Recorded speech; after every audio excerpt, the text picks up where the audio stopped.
వర్షం వచ్చేటప్పుడు రోడ్డు ప్రయాణం చాలా జాగ్రత్తగా ఉంటుంది. ఎందుకంటే వర్షానికి ఎదురు వాహనం సడన్గా ఆగుతుంది.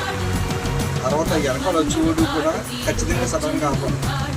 ఆ తర్వాత వచ్చేవాడు కూడా సడన్గా ఆపాలి. ఎవరో చిన్న మిస్టేక్ జరిగినా ఖచ్చితంగా యాక్సిడెంట్ జరుగుతుంది. కనుక ఈ వర్షం పడినప్పుడు ప్రయాణం చేయకుండా ఉండడమే చాలా మంచిది.